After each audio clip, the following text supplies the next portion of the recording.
YouTube चॅनलवर प्रधानमंत्री आवास योजना शहर अंतर्गत अनुदान या ठिकाणी मंजूर करण्यात आलेले 197 कोटी 42 लाख एवढा जो अनुदान आहे राज्य सरकारमार्फत मंजूर करण्यात आलेलं आहे आणि याचा GR सुद्धा आपल्याजवळ आलेला आहे। GR मध्ये या ठिकाणी बघितलं तर 197 कोटी रुपये या ठिकाणी मंजूर करण्यात आलेले आहे।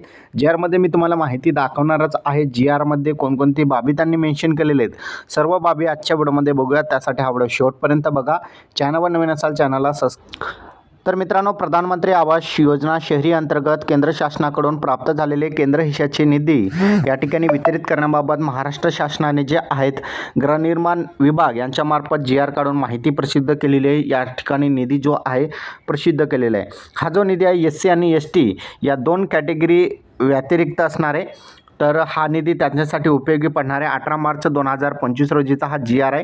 केंद्र शासनाचं या ठिकाणी बघितलं तर वित्तीय वर्ष 2024-25 मध्ये प्रधानमंत्री आवास योजना शहरी अंतर्गत 197 कोटी 42 लाख एवढा जो निधी आहे केंद्र हिस्सा असणार आहे आणि तो मंजूर करण्यात आलेला आहे। सदर निधीचा महाराष्ट्र गृहनिर्माण क्षेत्र विकास प्राधिकरण SNA वितरित करण्याची बाब शासनाचे विचाराधीन होती आणि अखेर या ठिकाणी केंद्र सरकारने जे आहे महाराष्ट्र गृहनिर्माण क्षेत्र विकास प्राधिकरणास या ठिकाणी जे आहेत 197 कोटी 42 लाख एवढा जो निधी आहे वितरित करण्यात आलेला आहे आणि सदर निधीचा या ठिकाणी जे आहे SNA खात्यामध्ये जमा करण्यात आलेले आहे। म्हणजेच महाराष्ट्र गृहनिर्माण व क्षेत्र विकास प्राधिकरण विभागाअंतर्गत या ठिकाणी जे खातं आहे त्यांच्या खात्यामध्ये जमा करण्यात आलेले आणि सदर निधीचा उपयोग जे आहे प्रधानमंत्री आवास योजना शहरी अंतर्गत जे घरकुलांसाठी पात्र लाभार्थी आहेत त्यांच्यासाठी या ठिकाणी हा निधी वितरित केला जाणार आहे। त्यांच्या बँक खात्यामध्ये पहिला हप्ता असेल, दुसरा हप्ता असेल, तिसरा हप्ता असेल,